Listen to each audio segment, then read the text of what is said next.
गुरु प्यारी सास संगत जी, प्यार से कहिए धन्यकार जी। आशा करती हूँ आप सभी सतगुरु माता जी के आशीर्वाद से बहुत खुश होंगे। संतो जी, दासी आपके लिए एक नई साखी लेके आई है।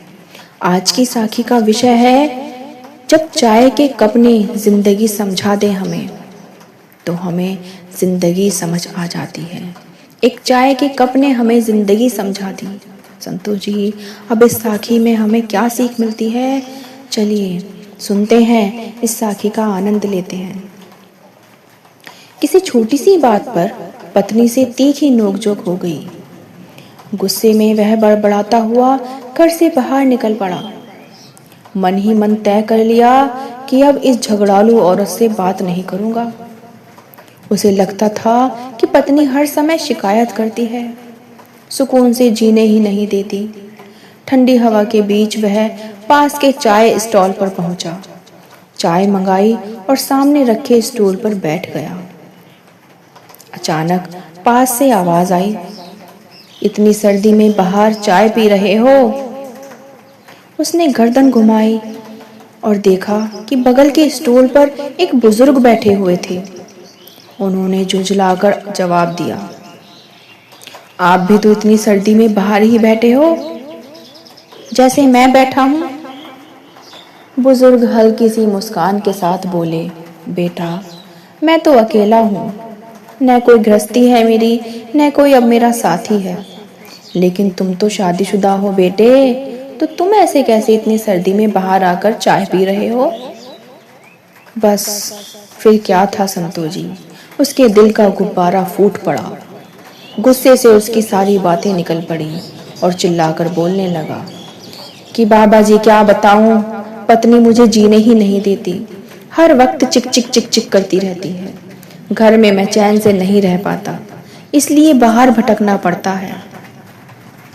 गरम चाय का घूंट भीतर गया और कड़वाहट शब्दों से बाहर आ गई। बुजुर्ग की गहरी आंखें हो गईं और वे धीमे स्वर में बोले, पत्नी जीने नहीं देती? अरे बेटा, जिंदगी ही पत्नी से होती है। 8 साल हो गए हैं मेरी पत्नी को गए हुए। जब जिंदा थी तो उसकी मैंने कद्र नहीं की, लेकिन आज वह चली गई तो हर पल पल उसकी याद आती है बेटा। बड़ा घर है, धन दौलत है, बच्चे अपने अपने काम में व्यस्त रहते हैं, लेकिन घर सोना पड़ा रहता है उसके बिना। उसके बिना सब बेजान लगता है बेटा।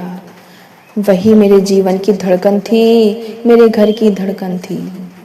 यह कहते कहते उन बूढ़े बाबा की आंखों में आंसू भर आए और वह आदमी उनकी बाबा की बातें सुनकर चुपचाप बैठा रहा और उन्हें देखता रहा। उसने चाय वाले को पैसे दिए और बुजुर्ग को भरपूर नजर से देखा और बिना 1 मिनट गवाए घर की ओर चल पड़ा। घर के पास पहुंचा तो दूर से ही देखा कि पत्नी दरवाजे पर खड़ी थी, डगमगाई आंखों से रास्ता निहार रही थी। उसे देखते ही बोली, कहाँ चले गए थे आप? जैकेट भी नहीं पहनी, ठंड लग जाएगी। इतना सुनते ही वह मुस्कुराकर अंदर गए और बोले, तुम भी तो बिना स्वेटर के ऐसे ही दरवाजे पर क्यों खड़ी हो? उस पल दोनों ने बिना शब्दों के एक दूसरे का प्यार बढ़ गया। छोटी छोटी शिकायतें कहीं खो गईं और रिश्तों की गर्माहट फिर से लौट आई। संतो जी, इस साखी से हमें यही शिक्षा मिलती है कि जीवन में जो हमारे पास है वही सबसे बड़ा धन है। हम अपनों की मौजूदगी को हल्के में ले लेते हैं और उनकी कमी का एहसास तब होता है जब वे हमसे दूर हो जाते हैं। पति पत्नी का रिश्ता तकरार से ही नहीं, समझ और कद्र से मजबूत होता है। जो आज हमें मिला है, प्राप्त है, वही पर्याप्त मानना सीख लें, क्योंकि संतुष्ट मन के पास ही वास्तव में सब कुछ होता है। संतो जी, संतो महापुरुषों जी, ये साखी आपको कैसी लगी दासी को कमेंट में ज़रूर बताएं और दासी के चैनल को लाइक शेयर सब्सक्राइब करें। दासी आपके लिए और अच्छी साखी लेके आएगी। प्यार से कहिए संतो जी, धन्यकार जी।